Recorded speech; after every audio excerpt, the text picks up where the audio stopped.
Welcome to the Dragonproof e-commerce podcast. This is Rick Wilson. I am author of Dragonproof e-commerce and CEO of Miva. And this week we're going to talk about who can you trust addressing COVID-19 fears head on. We're trying something different.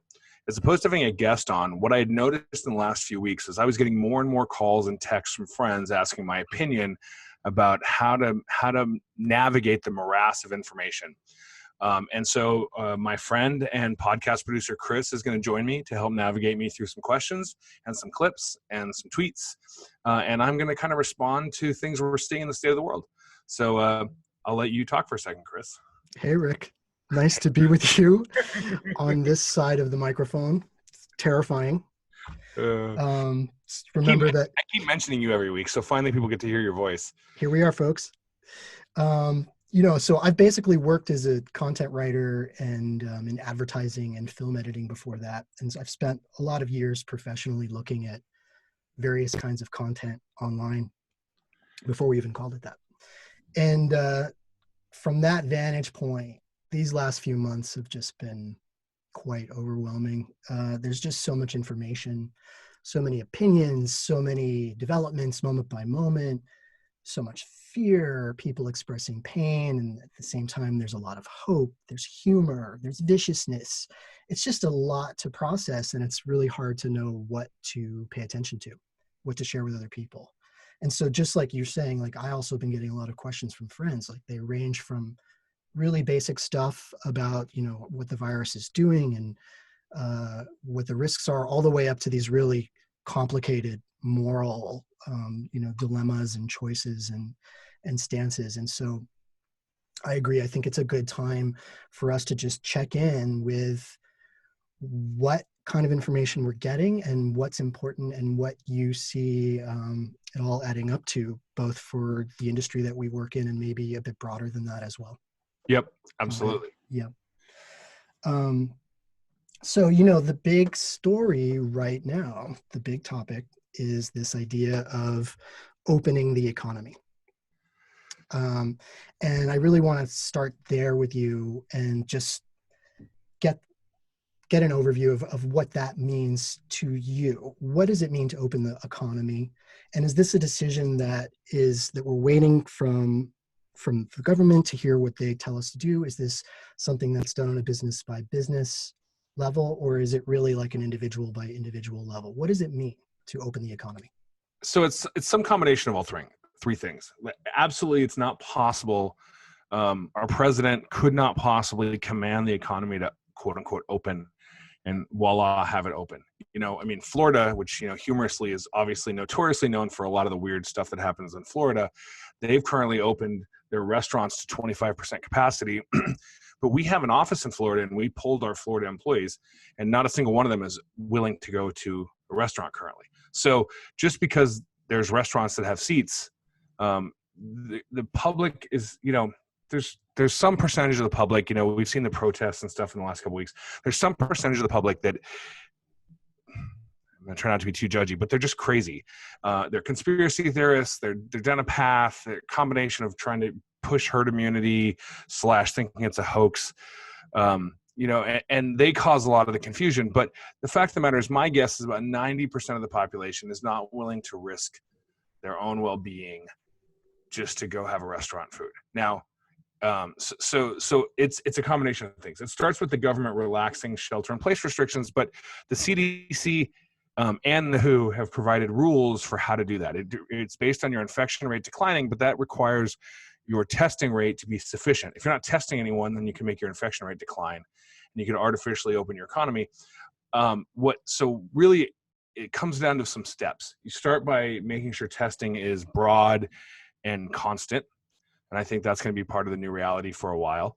And then as that happens, then individual states will choose, to the extent that they're involved in, to the extent that they're still in shelter in place, to quote unquote open their economy. But then the businesses have to, right? If a restaurant can only seat 25% of its previous density, they may not want to reopen, right? I mean, those are the things that are hard to figure out yet, because what are they going to do? Quadruple the cost of food? That's not going to work. And then the consumer public has to have the confidence to go out in public and not get sick.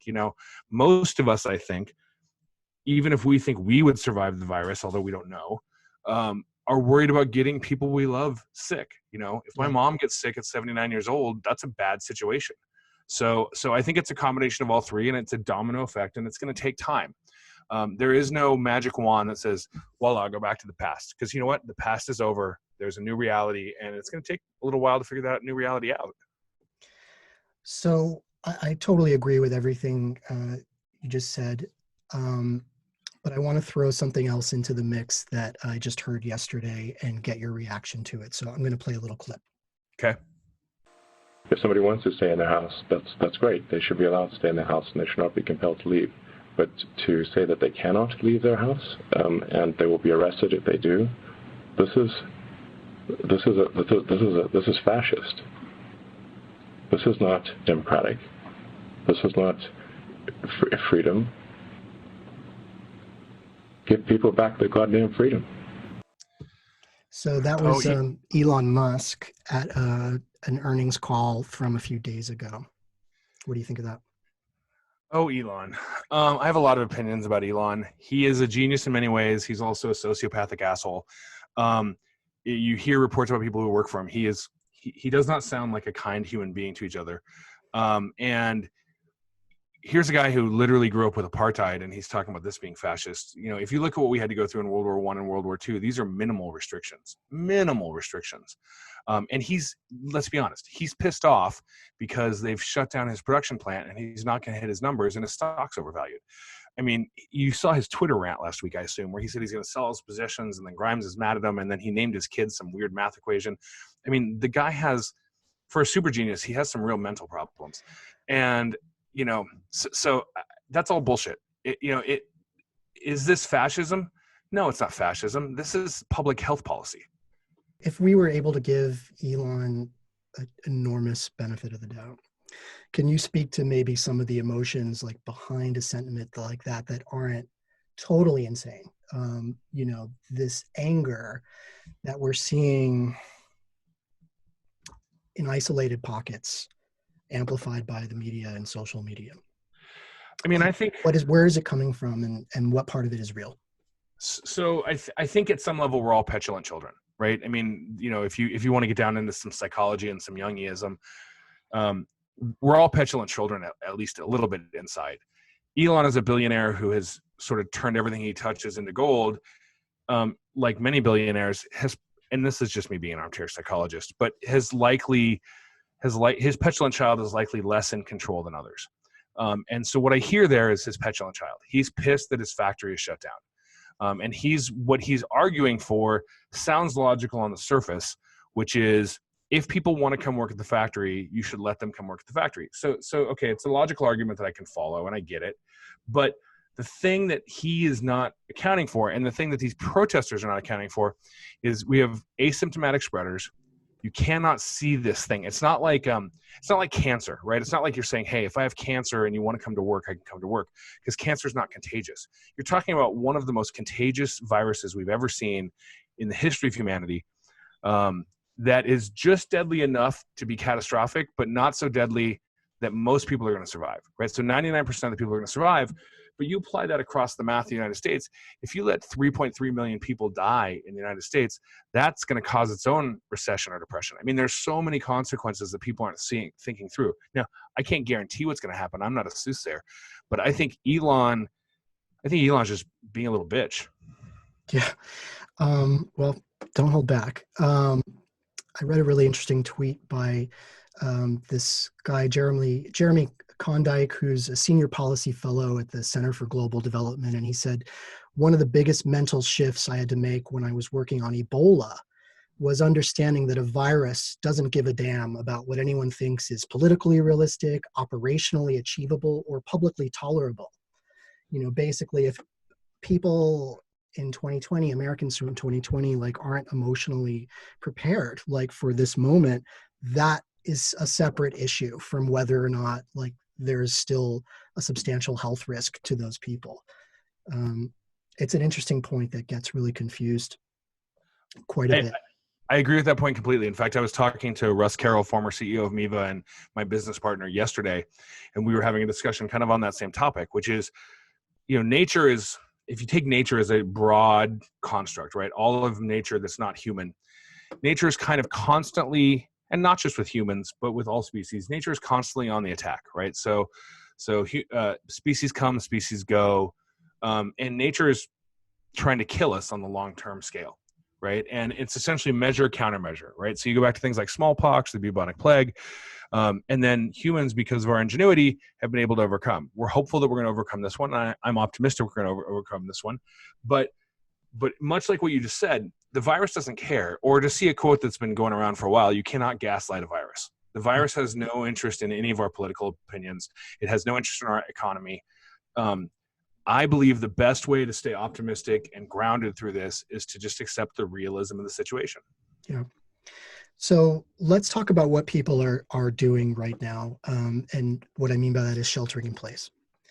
A lot of the questions that I've gotten from friends, and I know that you've gotten from some of your peers too, is about what the point of sheltering in place is. And if one is a news junkie and you read this stuff like 24 hours a day, like, you know, you're pretty saturated with discussions about the pros and cons and the reasons for shelter in place. But I think a lot of people maybe still aren't clear on like what it's actually for. And I think there's a bit of a confusion about flattening the curve versus eliminating all sickness and death. And people don't quite understand that difference. Can you speak to that idea and then maybe, you know, talk about what your experience was with your company sheltering in place? Yeah, absolutely. So, I think the most common misconception about this is that people think you can shelter in place to kill the virus. And that's illogical. It's just illogical.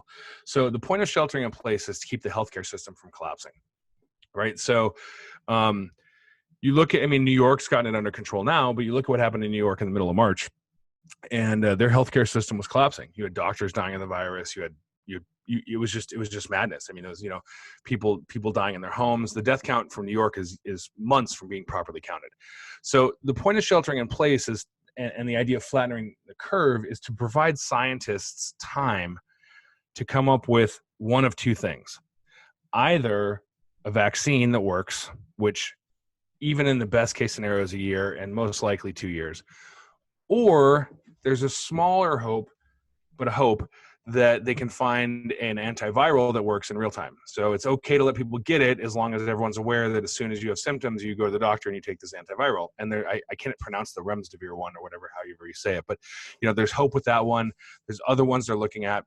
But the point of sheltering in place and flattening the curve is to buy time. The only way this thing goes away conceptually is through herd immunity. And so herd immunity is roughly when 70% of the population has either had a vaccination or been exposed and now has immunity. There's problems there, though. We do not know if the immunity holds. And so again, the idea of sheltering in place is not some cure-all magic bullet, and it's not to scare people. It's simply that when something like this, it's this devastating, is only 5 months old, there is so much information that doesn't have a chance to be peer-reviewed, that doesn't have a chance to be looked at. We're trying to buy the intelligent scientist community, the global scientific community, the geniuses of the geniuses, people who win a Nobel Prize someday out of this, time to do their work. Right. Now, have you been able to communicate that idea to your workers at all? Like, do you think there's an understanding of why, like, the company is not in its office right now? I do think so. So, we've talked about this before on the podcast, and we were a couple weeks ahead of it through sheer luck. And the first couple weeks, I spent a lot of time when I was doing all hands on meetings with the company talking about flattening the curve. So, do they understand it at the level that I'm studying it? I have no idea. But I can tell you that they all seem thankful for us protecting them. So you mentioned before that we can open the economy all we want, but until people are actually going out and using that economy, it's a bit of an empty exercise, at least financially speaking. So my question next is about consumer confidence, about demand, about consumption. Like, when are people going to feel comfortable going out, shopping, eating, congregating, even after the restrictions are removed? If the restrictions are removed in X number of states a week from now, are the streets going to fill up with people who are then propelling the economy forward overnight? So I think, God, that's a really hard question to answer. So I think there's certain things that are going to happen sooner rather than later that are kind of obvious, right? Like, there's a lot of retail stores that are currently closed that could implement the same social distancing measures and safety measures that we're already seeing at grocery stores, and reopen in the next couple of weeks without much issue. And then people will go, you know, if you wanted to go to an Apple store, for example, and I don't know when Apple's going to start reopening their stores. I don't think they're considered essential, so they have to follow the rules. But, Apple could fairly easily reconfigure its stores to allow social distancing. Now, considering how crowded they normally are, that's going to always be like iPhone day where there's a line to get in. But it's plausible and fairly practical for a lot of retail to reopen quickly. And I think in a safe way, with masks, and hand sanitizer stations and nightly cleanings. The cost of business for retail is going to go up, which is going to be interesting to see the impact of that on the economy.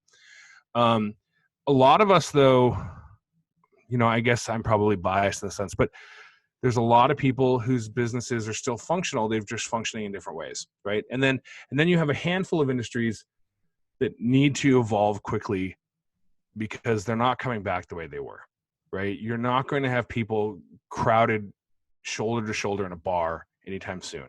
You're not going to have people filling Petco Park here in San Diego anytime soon, or Dodger Stadium. You're not going to have Coachella or live events happening anytime soon. I would predict those don't come back till 2022. So those are the industries they're going to be hit the hardest. And I think consumer confidence varies based on where you are in that industry, right? So if you used to make your money as a bartender working at a hot bar and you were making, say, $1,000 a week in cash tips, you need to pivot right now. If you used to make your money, say, at a health spa of some sort, they're going to figure that out sooner rather than later. And so it's going to be in stages and fits and starts, and it really depends on what your industry is. I mean, speaking on behalf of the public, because that's more my area, the people, I just personally see widespread support for staying at home that is not going to be moving anytime soon, certainly not where I am. I agree with that. I live in Los Angeles, and it is very quiet here. And I think it's going to stay that way for time to come. Even if certain types of retail businesses were to open tomorrow, I just really don't believe that anybody's going to be running out to go shopping. In fact, I think it's quite the opposite. I feel like with all the uncertainty around employment and the economy, on top of the health uncertainty, it just seems like the prudent move is for people to not spend a lot of money right now, period.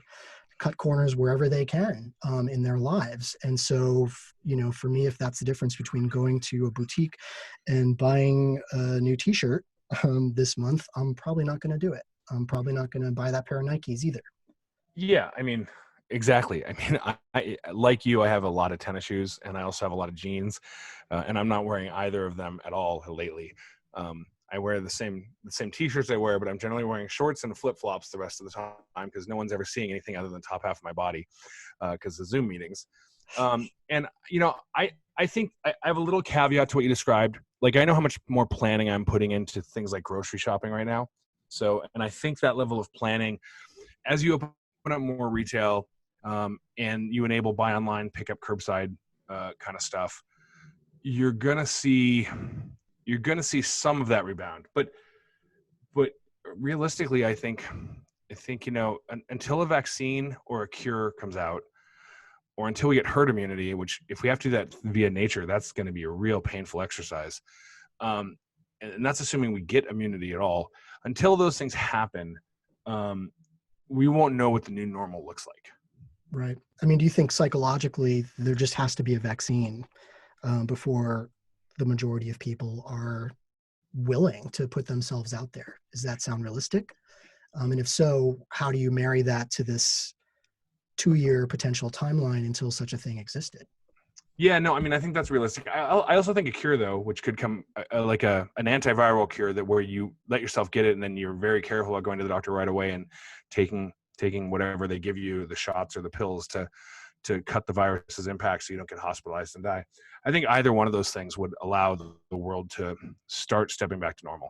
And what about the financial help that some Americans have been getting lately, namely the stimulus and increased unemployment, and also on the business side, the PPP loans?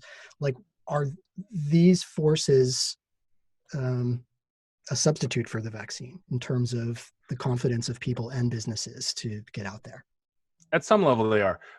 Look, I did have an economics degree in the '90s from Boston University, but that was a long time ago, and my memory is shot. So, but I will talk a little bit about economic theory and what I think. I would not call myself an expert, so please do not take this as any sort of prescription. But if you look at what happens in a depression, economic depressions cause deflationary cycles. So a deflationary cycle is where something you were going to buy today is cheaper tomorrow. So the incentive is to wait till tomorrow. And then that keeps going and going and going until it bottoms. And that's what happened in the Great Depression. And in times like that, then there's no demand for product. And because there's no demand for product, you lay people off, et cetera. So I think currently the stimulus and the unemployment benefits and the PPP loans, they're sort of set to stave off deflationary signals for 3 to 4 months. I will not personally be surprised if the Fed decides to just keep pumping money into the economy until there's a vaccine.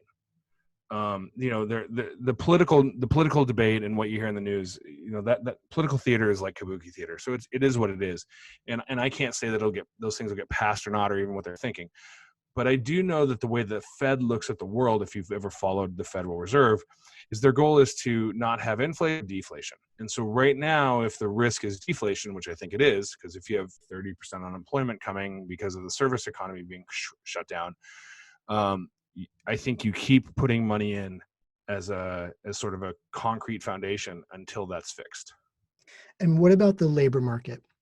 So right now we're seeing, I don't know what it is today, but we're close to 20% unemployment. Is this temporary? How does that jive with what you just said about financial assistance potentially extending, like to the point, another year or longer while we wait for a vaccine? What happens to employment during that time? I think one of the reasons they're doing these things in increments, like 90 day increments, is because if you just said, hey, for the next 18 months, no one has to work, then that's a different economic disincentive, right? So what you want to do is you want to roll out enough rope to keep the deflationary cycles at bay, and you want things to evolve. Most people want to work. Most people don't want to sit home and get free money. I mean, I know that sounds contradictory, but people find value in life meaning in work. So, in lots of things too, in spirituality and in family and in all sorts of things, but work is one of them.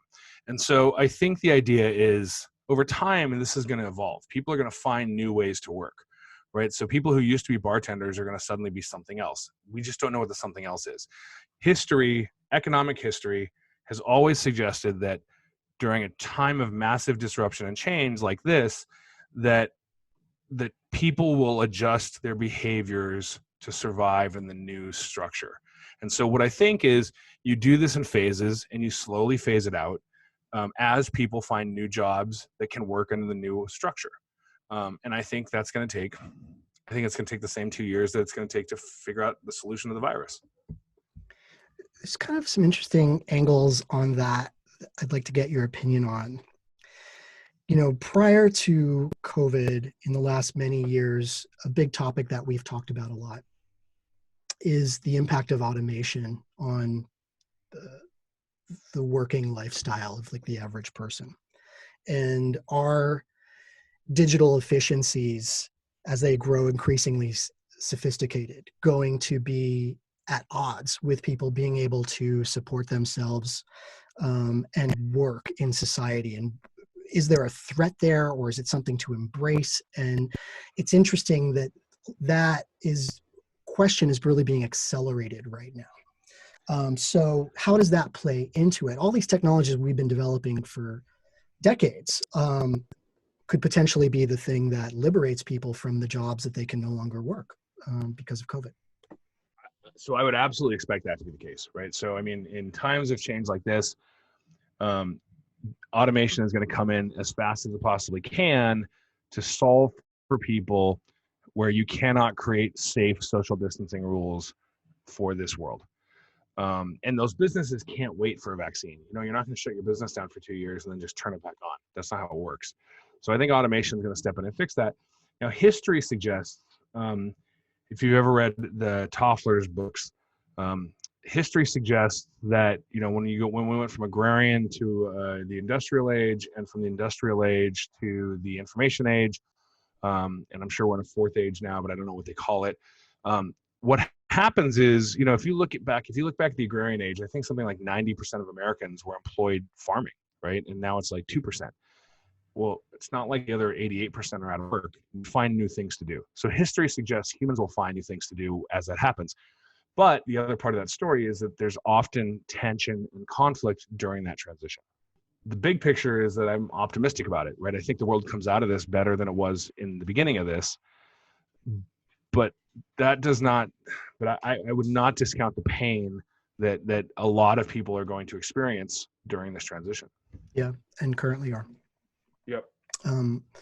So let's shift the focus a little more towards your area of expertise and mine, e-commerce. I want to play a quick little clip that I just found online that I think will set the tone for this discussion.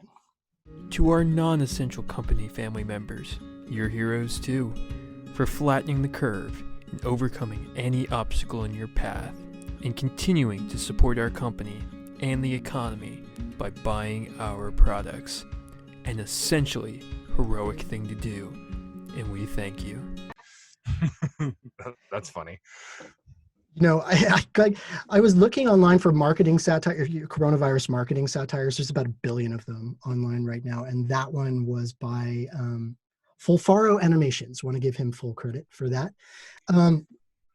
But the funny thing is, like, I'm listening to it back right now, and it doesn't sound like that much of a satire. It just sounds like straight up like what I'm hearing like every single hour on my free Spotify account. And it kind of points to the really challenging, murky, deep waters that all e-commerce businesses have right now when they try to talk about themselves, about their products to their audience. It's really, really difficult. So with that in mind, I'd love for you to talk about how e-commerce either diverges or is married to what's going on with physical businesses right now.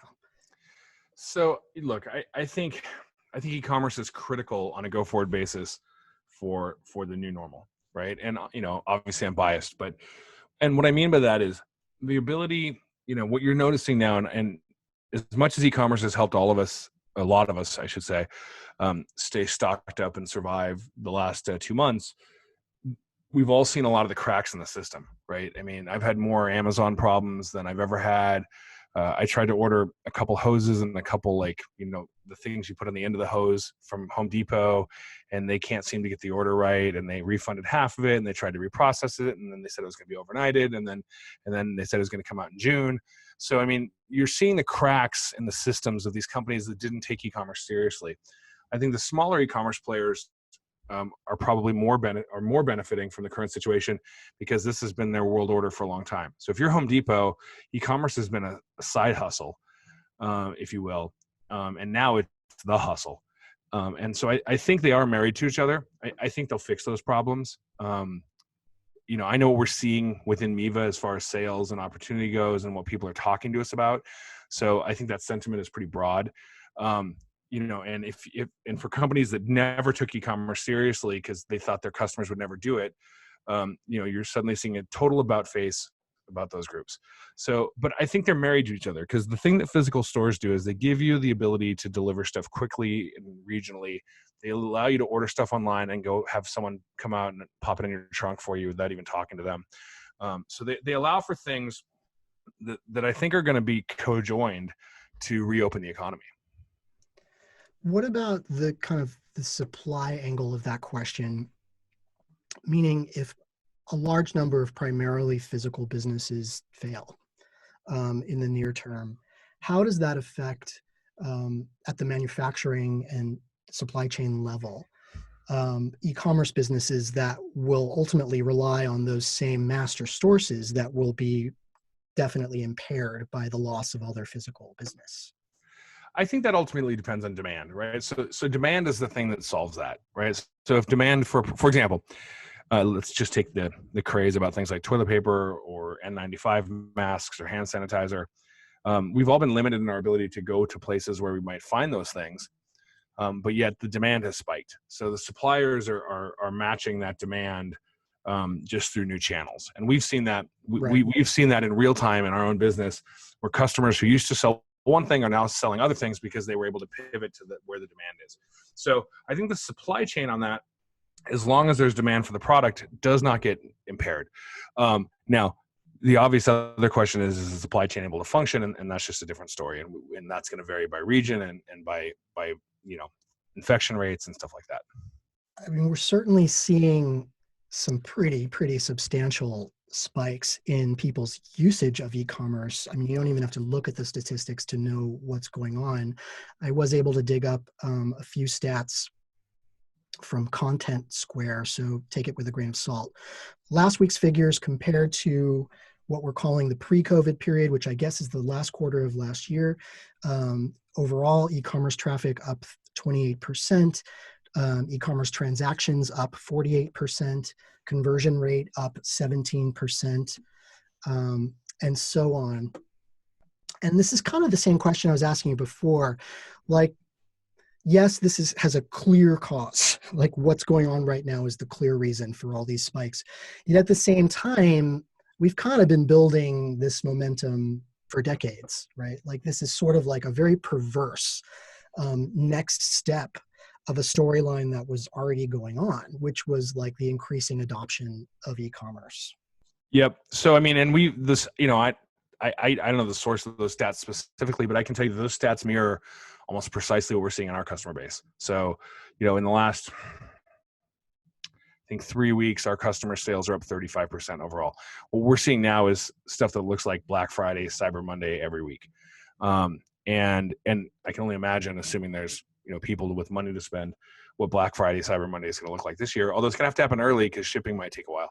But I think, disruption is naturally the time when things like this that have been seeded for a long time take hold. And, for people who were reticent before, there was a whole generation of people who were reticent before to fully embrace e-commerce. There's a reason e-commerce was only 15% of retail pre-COVID. And it's probably going to come out of COVID at 30 or 35% when it's all said and done. And what that is that's the generation of people who wanted to go touch it in the store or didn't trust the shipping returns process, and they're forced to adapt. And then once you adapt and get comfortable with it, you realize, wow, this is better than having to leave my house. Right. But here's the thing that I personally don't understand. And this question, I think, was really the genesis of why we did this show today. How do you account for the difference between what you just said are the results you're seeing from your e-commerce clients, Black Friday level, like sales, like are happening right now? Amazing results. How do you square that with, you click one page over to the right and it's dire warnings like of Great Depression, economy shrinking at the greatest pace since 2008, GDP like in free fall, it's at minus 5% right now with predictions as big as minus 40% next quarter. Like, how does that go in the same sentence as, oh, e-commerce businesses are booming right now? Well, I mean, when you close the vast majority of physical retail, you're squeezing a lot of sales through a very, very relatively minor channel. Okay, yeah. So I think that, and I think the other thing is this, those headlines about the coming economic doom. What we don't know is what the recovery is going to look like, right? So I mean, it's some of that's even hard. How do you square that with what's going on in the stock market, where the stock market's doing arguably way better than you would think it would be? And I think the idea is this: is my best guess. If you look at how the Great Depression was handled, a lot of what the Federal Reserve's purpose is the Great Depression was, you had a run on the banks that triggered the stock market to collapse, that caused this domino effect. And what you had was a lackluster leadership with, and no Federal Reserve. Well, there was a Federal Reserve, but they didn't really do what they were supposed to do monetary policy wise to keep the economy propped up. You know, and now granted, you can only simulate it until it happens again, and it may very well be happening again. But the argument I keep seeing is that if it's only 2 years to get to the new normal, and we have lots of able-bodied people we want to employ, then you're going to have something like a V-shaped recovery. Right now, that V it may take a year to get to the bottom of the V and then a year to get back to the top of the V. But I think while the world will look different on the other end, the economic devastation, unlike in the Great Depression, which lasted 15 years, we're probably looking at 2 years. And so when we see these crazy, huge bankruptcies in the news, like J. Crew was yesterday. Yeah, and Neiman Marcus was this morning, right? As well. I mean, is this a kind of generational reconfiguring of like how we shop, how we live? Yes, without a doubt. This is every 100 years ish, everything changes, and this is one of those moments. How's Amazon changing? Oops, I said it. Trying to get through this whole thing without bringing up Amazon. But how can you not? So the stats from Amazon are they're making $11,000 a second right now. Conversely, Bezos a few days ago said, yeah, we made $4 billion in profit this quarter, and I spent $4 billion extra for COVID-19 related issues, whatever those issues are. So what's happening with Amazon? It seems like it's basically become a public utility. I'm certainly treating it that way. Versus what is sustainable there, and what is the future for an independent seller versus a public utility doing the same business? Yeah, I mean, so that's a great question. I think that, you know, Amazon is struggling right now.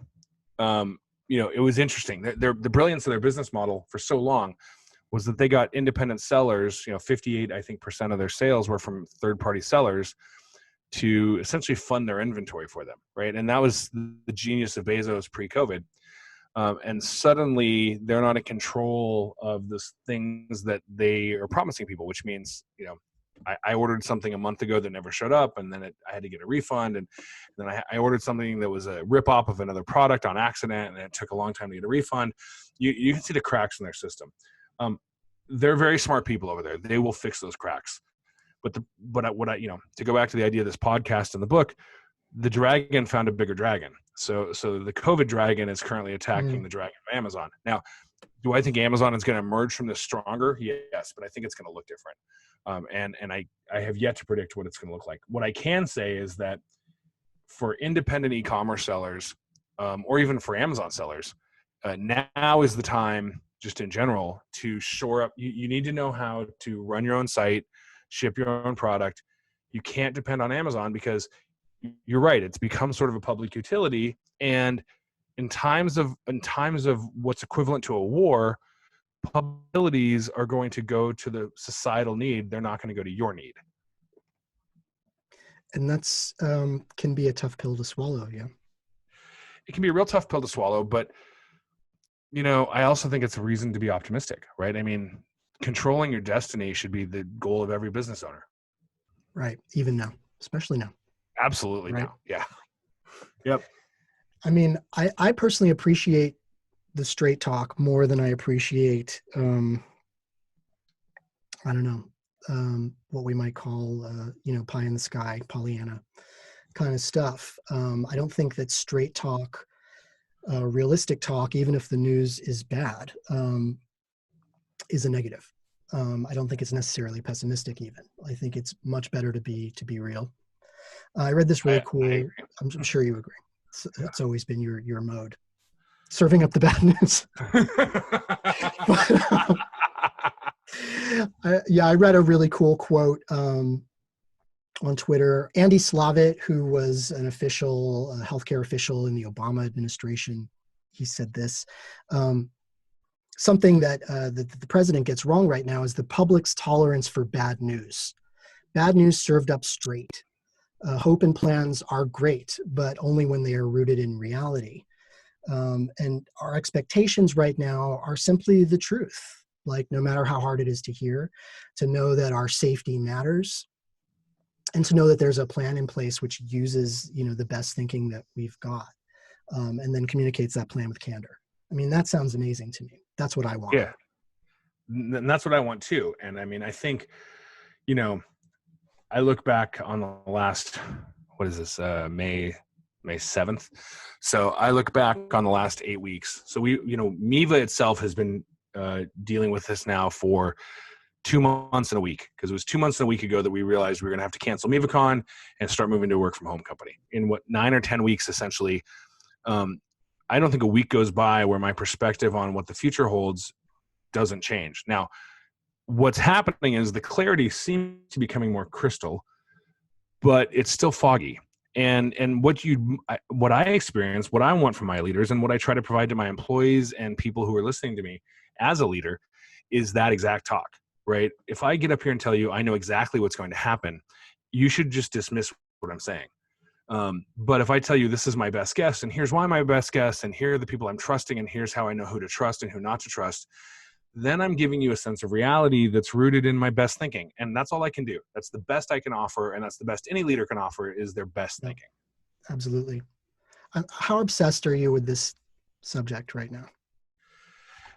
That's a hard one for me to answer, because I'm spending an inordinate amount of time on this subject, partially because we're doing the podcast, but from a personal mental health perspective, I've had to detach from the subject. I've had to just, I walk forward with optimistic resignation.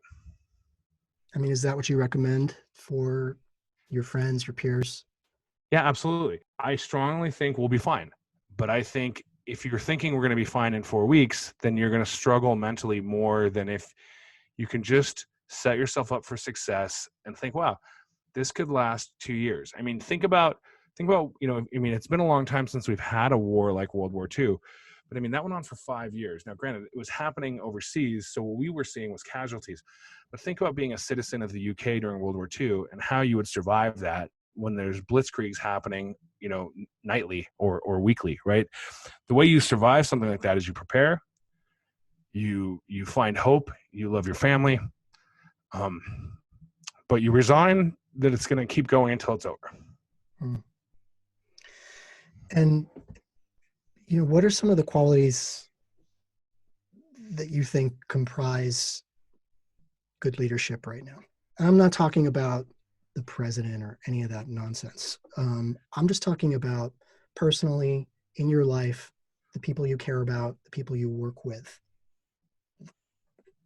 What are some good qualities to kind of reach for as a leader? So I think a calm and steady hand starts at first. I think realistic confidence is strong. And what I mean by that is confidence paired with humility. So generally I'm considered a confident person, but I will always open with, I don't necessarily know shit. It's sort of my joking way of humility, but I do try to have humility. I think compassion is critical, right? People I've had some of my friends I've watched some of my friends, they're melting down mentally. I've had moments of melting down mentally, which leads to the next part of what I think is important, which is transparency. A great leader knows when and how to be transparent. Now, that doesn't mean you want to live stream the situation room meetings, but it does mean I want to acknowledge that I've had moments or weeks of, oh my God, and some mental challenges during this time. And then I've sought ways to recover from them. And then that compassion comes through in sharing that with my friends. And I think it's about focusing on solving the problem. I mean, I think you really want to and you also need to learn who to trust. And what I mean by that is this: critical thinking is an incredibly important part of leadership, right? If you can't distinguish between clearly fantastical thinking and magical thinking and trusting people who clearly know what they're talking about, then you're going to struggle. I'd like to end this on a nice note.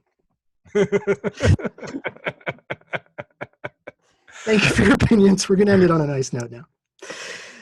We often ask our guests at the end of each show, and maybe this will become a button that we always do. We always ask them, are you optimistic? It's a really simple question. And I want to ask you right now how we can cultivate optimism in the face of really hard challenges and really overwhelming moments. How do we nurture that fire? So I mean, I've already said this like 3 times during today's podcast, but I am optimistic. I'm realistic, but I'm optimistic, right? Which means I think that the collective we as humanity comes out the other side of this better than we started it.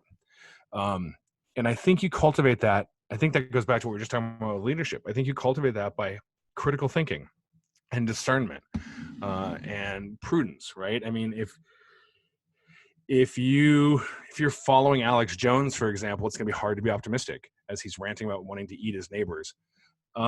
If you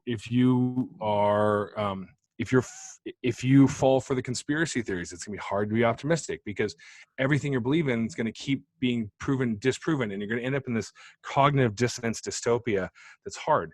If you can just focus on the acts of kindness, I know that I've been talking to my friends and loved ones more. Sure, I haven't seen them in person as much, but in some ways I'm having better and deeper conversations. I think I actually don't find it hard to be optimistic right now if you can cut through the bullshit. Mm. All right, I'm going to play one more clip for you to end the show. Okay. This was recorded in my hometown of Los Angeles.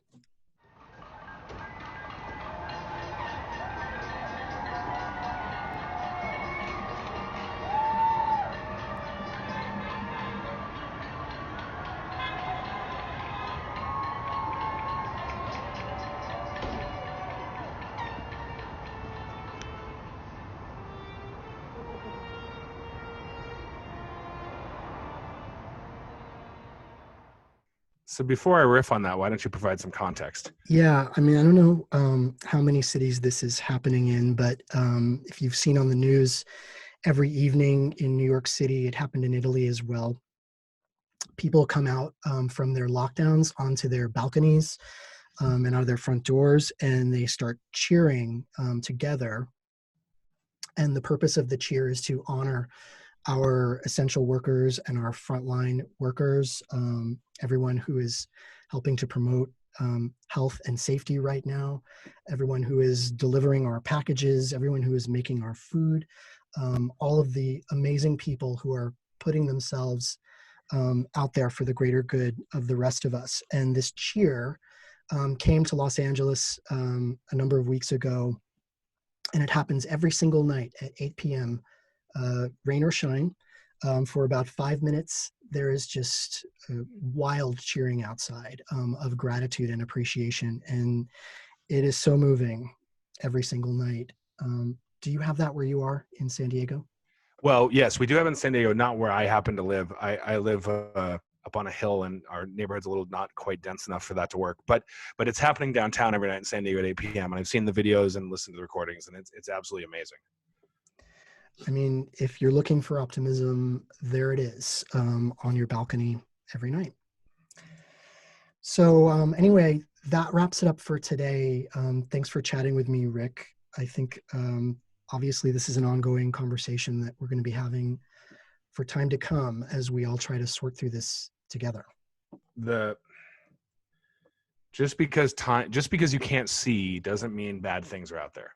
But being realistic is how you're going to become optimistic and supporting those who are out there helping us all survive this. I agree completely. Thank you so much, Rick. I guess I will be seeing you back behind the scenes next week. Yep. And everyone should subscribe, by the way. and leave us a comment. Yeah, I if you was just can. say we didn't do our closing. We're Normally the terrible closing. with that. Yeah, normally closing is thank you everyone for listening. Please subscribe on your favorite podcast channel and leave us a review if you can. Even a bad review. I've heard that even the bad ones are helpful. So let it all out. We can take it. All right. Thanks, everyone.